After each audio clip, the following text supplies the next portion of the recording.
सुरुवातीला rock garden, नंतर नमो garden आणि आता इकडे आपण मामा वरेरकर सभागृहाच्या कार्यक्रमामध्ये उपस्थित आहोत. माझ्या अगोदरच्या सगळ्याच वक्त्यांनी आपल्याला या कार्यक्रमाची माहिती दिली. आपण किती रुपये खेचून आणू शकलो 1.5 वर्षामध्ये हे आपल्या समोर त्यांनी आकडेवारी सहित सामंत साहेब असतील किंवा मग नगराध्यक्ष मॅडम असतील, त्यांनी आपल्या समोर सगळं ठेवलेलं आहे. मामा वरेरकर सभागृहाचा जेव्हा विषय निघाला आणि ज्याचा उल्लेख या व्यासपीठावर झाला की कोणीतरी इकडे व्हिडिओ बनवला आणि म्हणून मी हा निधी आणला, असायला काय भाग नाही. मी निवडणुकीला बोललो होतो, जेव्हा जेव्हा मी मामा वरेरकर मध्ये यायचो तेव्हा सांगितलं होतं की ह्या सभागृहाला लोक टीका करत असतात साहेब, मी काही जास्त लक्ष देत नाही. हा जो 10 कोटीचा निधी इकडे आलाय आणि 10 कोटीचा निधी मच्छिंद्र कांबळी सभागृह हा कुडाळमध्ये जो उभा राहतोय, हा पहिला टप्पा आहे. पत्रकारांनी त्याची नोंद घ्यावी. जर आपण त्याचा GR वाचला तर त्या GR मध्ये तशी नोंद आहे की हा मामा वरेरकर असेल किंवा मग मच्छिंद्र कांबळी सभागृह असेल, त्या GR नुसार हा पहिला टप्पा आहे. याच्यानंतर 3.5 कोटी हे नंतर फिनिशिंगला जे येणार आहेत ते हा 10 कोटी रुपये खर्च झाल्यानंतर पुढचे 3.5 कोटी रुपये फिनिशिंगला आपण आणणार आहोत. त्या GR मध्ये तशी नोंद आहे, मी काय वेगळं सांगत नाही. जो मागचा 1 कोटी रुपये आला तो दुरुस्तीला आपण आणला होता, तेव्हा तातडीने दुरुस्ती करणं गरजेचं होतं आणि म्हणून आपण तो निधी इकडे त्यावेळेला आणला होता. मी सामंत साहेब जेव्हा बोलत होतो तेव्हा त्यांच्या भाषणामध्ये जो त्यांनी उल्लेख केला तोच बोललो मी. निवडणुकीला जे जे शब्द आम्ही दिले होते तेवढे किंवा त्याच्यापेक्षा जास्त 100% या शहराला जे काय लागेल ते सर्व काय खेचून आणण्याचं काम निलेश राणे आमदार या रूपाने आपल्यासाठी 100% आणेल. हे मी निवडणुकीलाही सांगितलं होतं आणि आजही सांगतो. कारण का हा सगळा निधी उभं करत असताना खरं श्रेय कोणाला जात असेल तर ते आमचे राज्याचे उपमुख्यमंत्री सन्माननीय शिंदे साहेबांना जातात. मी शिंदे साहेबांना फक्त एकदा बोललो, साहेब मी शब्द दिला निवडणुकीला, मला साहेब नगरोत्थानचा निधी हवा आहे, मला साहेब रॉक गार्डनसाठी निधी हवा आहे, मला मामा वरेरकर सभागृहासाठी निधी हवा आहे आणि तसाच मच्छिंद्र कांबळी सभागृहासाठी तिकडे निधी हवा आहे. एका मिनिटाचाही विलंब केला नाही. साहेबांनी अधिकाऱ्यांना बोलवलं, निलेश जे म्हणतोय ते 100% त्याचा GR काढा, ते पत्र त्यांच्या हातात द्या आणि ऑर्डर निघेल असं त्यांना 15 दिवसाच्या आत हे काम झालं पाहिजे. म्हणून मी हे सर्व श्रेय सन्माननीय शिंदे साहेबांना देतो. एका मिनिटामध्ये निलेशला काय पाहिजे ते दिलं पाहिजे आणि ते मी काय वेगळं वागणं काय मागितलेलं नाही. त्यांना माहिती मी कधीच असं काय मागत नाही. जे माझ्या शहरासाठी आहे, जे नगरविकास खात्यातून आपल्याला मिळू शकतं, मी तेवढंच मागायचं काम करतो. आणि जिथे जिथे मी मागितलं, जेव्हा जेव्हा मी शिंदे साहेबांकडे मागितलं, साहेबांनी कधीच नाही म्हटलं नाही. नाही तर सोडूनच द्या, हे सोडून तुला अजून काय पाहिजे ते मला सांग, ते पण तुला मी देतो. असे नेते आम्हाला मिळाले. सन्माननीय शिंदे साहेब ज्यांनी कधी कुठलंही काम मी नेलं तर कधी नाही म्हटलं नाही. आणि ही सगळी कामं होतील म्हणजे ही काही शेवटची कामं नाही. ह्याच व्यासपीठावर आपण सांगितलं की ह्याचा दर्जा आपल्याला ठेवावा लागेल तर ठेवावाच लागेल. आज 13, 13.5, 14 कोटीचा सभागृह आपण उभा करतोय तर तो मेंटेन कसा केला पाहिजे ती जबाबदारी पण आपल्यावर आहे. परत आयुष्यामध्ये 100 वर्षासाठी किमान कोणीच असा वेडावाकडा व्हिडिओ आपल्या मामा वरेरकर मध्ये बनवू नये ह्याच्यासाठी काळजी पण आपण घेतली पाहिजे, आपणच घेतली पाहिजे. कारण का बदनामी फक्त हॉलची होत नाही, आपल्या शहराची होते, आपण जिथे राहतो त्याची होते. त्या ज्या महिला होत्या त्या व्हिडिओमधून निघून गेल्या, कदाचित त्यांच्या आयुष्यामध्ये परत त्यांना कधी नाटक सुद्धा मिळणार नाही. पण बदनामी आपल्या मालवणची करून गेली. म्हणून मॅडम आणि बाकीचे सगळे आमचे नगरसेवक आणि भारतीय जनता पक्षाचे सगळे नगरसेवक, मी विनंती आपल्याला करणार आहे, हा सगळा कोटीवधी निधी आपण इकडे जेव्हा आणतोय त्याला मेंटेन करा. या सगळ्या वास्तू या फक्त एकदा उद्घाटन झाल्या म्हणजे सगळं काय आपलं काम संपलं असं समजू नका. रॉक गार्डन, अनेक गोष्टी नवीन करण्यासारख्या आहेत. 1 कोटीमध्ये फक्त पेवर ब्लॉक अशासाठी नाही येते, नवीन काहीतरी निर्माण करा. नवीन कोणतरी आर्किटेक्ट, मी आता सीओ साहेब इकडे आहेत त्यांनाही सांगितलं, नुसतं रुटीनचं काम नको, काम हे लवकरात लवकर सुरू झालं पाहिजे तर झालंच पाहिजे, नाहीतर तो निधी दुसरीकडे कुठेतरी वळवण्यात येईल. आपण पण नगराध्यक्ष मॅडम, जेव्हा आपण हातात कुठलं काम घेतलं, रोजच्या रोज आठवड्याच्या आठवड्यामध्ये त्याच्या कामाचा फॉलोअप झाला का नाही हे पण आपण घेतलं पाहिजे. नाहीतर नगरपंचायतीमध्ये आपल्याकडे नगर परिषद आहे, आपल्या या नगर परिषदेमध्ये फटीतून पण पैसे कसे मिळतील हे अजूनही असे लोक आहेत त्या नगरपालिकेमध्ये, अजूनही असे लोक आहेत. अशा लोकांवर त्यांचं जे काय त्यांना साध्य करायचं आहे ते कधी साध्य होऊ देऊ नका. आपण फार मेहनतीने आपल्याला हे शहर उभं करावं लागेल. ज्यांनी 10 वर्ष या शहराला काही दिलं नाही ते माझ्या 1.5 वर्षाच्या कालावधीमध्ये मला विचारतात मी काय काय दिलं. मी 10 वर्षात कधीच कोणावर टीका केली नाही.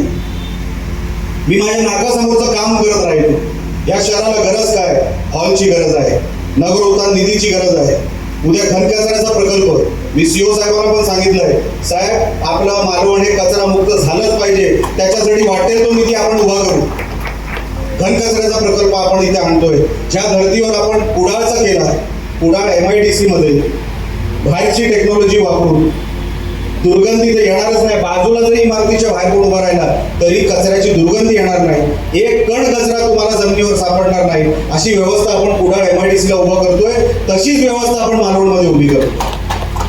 1% कुठे कमी होऊ देणार नाही.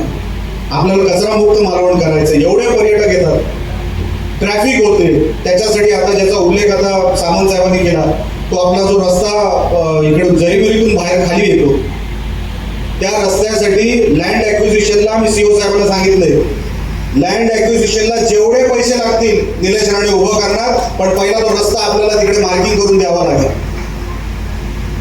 आपला बायपास झाला, एक ह्या बाजूनी आणि एक त्या बाजूनी, ट्रॅफिकची व्यवस्था, ट्रॅफिक कमी होणार.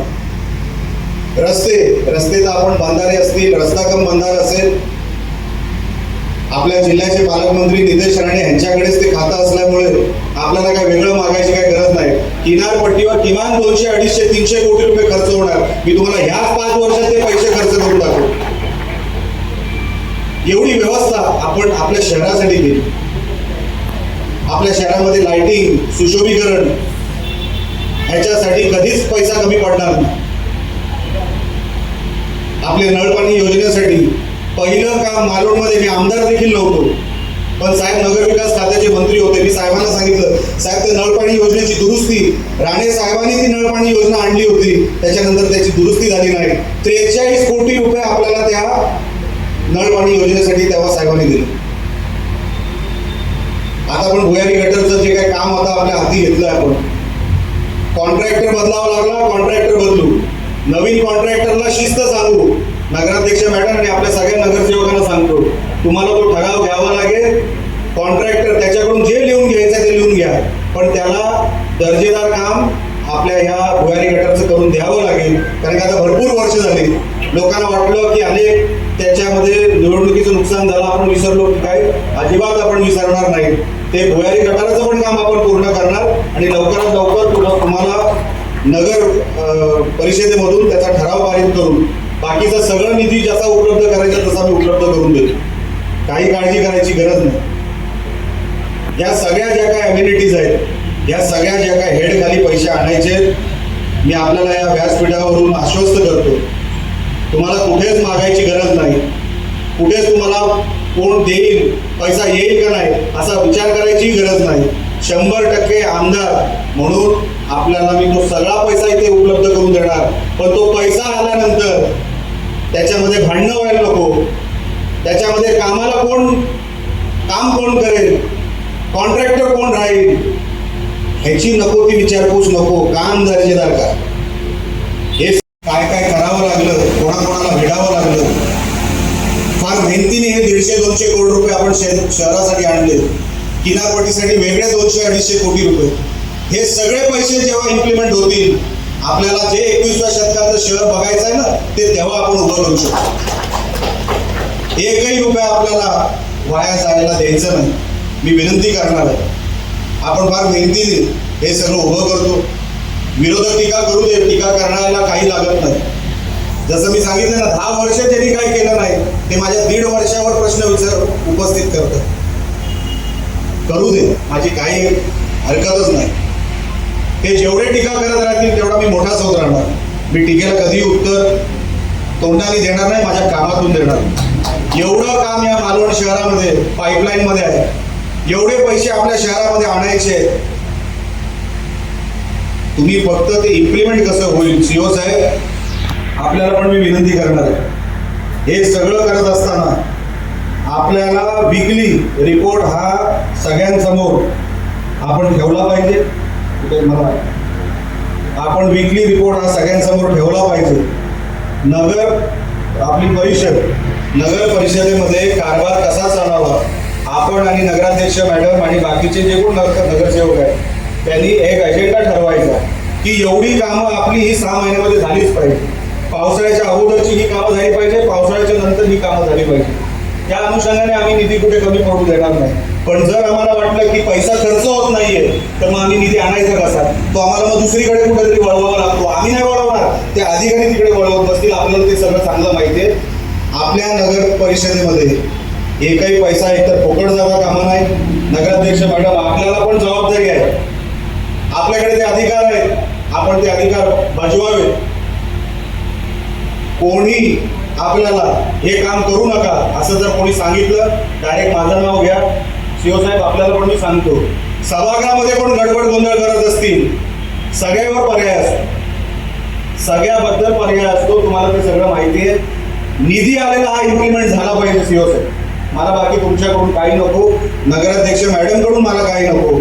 आपल्याला लोकांनी फार विश्वासाने निवडून दिलं. विचार करा तो काळ कसा होता. आपण एकटे होतो, समोर सगळं साम्राज्य होतं, तरी या शहराने शिवसेनेला नगराध्यक्ष म्हणून निवडून दिले. आम्हाला वाटले होते जेवढे नगरसेवक येतील, आपले नगरसेवक देखील निवडून दिले. ह्या शहराचा आपण काहीतरी देणं लागतं. लक्षात ठेवा, लोकांना टीका करायची ती टीका करू दे, काही हरकत नाही. लोकांना काहीतरी त्याच्यातून मिळवायचं असेल ते मिळू देऊ नका, एवढं फक्त करा नगरपालिकेमध्ये. हा सगळा पैसा हा माझ्या नागरिकांचा आहे, माझ्या मालवणचा आहे. तो ऐरा गैराकडे जाऊ देऊ नका, टक्केवारीमध्ये वाया जाऊ देऊ नका. हा सगळा पैसा तुमचा आहे, माझ्या शहराचा आहे. त्या शहराच्या व्यवस्थेसाठी उभं राहायला पाहिजे.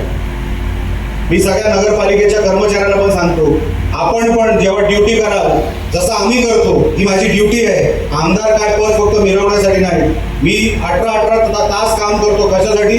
मला लोकांनी निवडून दिले, माझ्यावर ही जबाबदारी आहे. आणि म्हणून मी आपल्याला विनंती करणार, लांबचं भाषण करायचं नाही. आपल्याला सगळ्यांना मी विनंती करणार आहे, जे आपण इथे ठरवलेलं आहे, हा सगळा निधी जो येणार आहे तो सगळा माझ्या मालवण वासियांचा आहे, माझ्या मालवणच्या नागरिकांचा आहे. तो कुठेही 1 रुपया पण इकडे तिकडे जायला देऊ नका. नगराध्यक्ष मॅडम तुमच्याकडे ते अधिकार आहेत.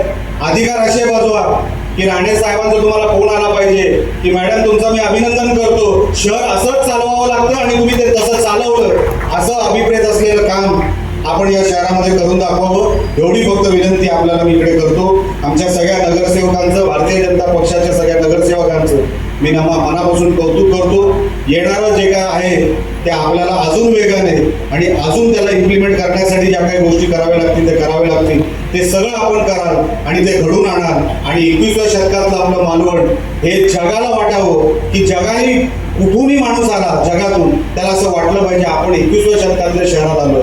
एवढं फक्त मला काम या निमित्ताने आपल्या समोर सांगायचं होतं. आपण सगळ्यांनी शांतपणे ऐकून घेतलं. मी मनापासून आपल्या सगळ्यांचे आभार व्यक्त करतो. आणि आपण पण काहीतरी सांगितलं होतं, काय पाहिजे ते नोव्हेंबर डिसेंबर ते मला खाजगीत सांगा, ते मी करून देतो तुम्हाला. परत एकदा आपल्या सगळ्यांचे मी आभार मानतो आणि इथेच थांबतो. जय हिंद, जय महाराष्ट्र.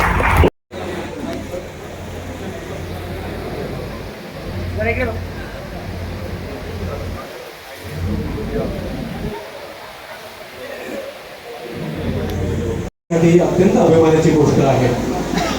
रॉक गार्डनचा सुशोभीकरण असेल किंवा त्याचबरोबर गौंडीवाड्यात आपलं मालवणचं सांस्कृतिक केंद्र ते संपूर्ण राज्यामध्ये त्याचे वेगवेगळे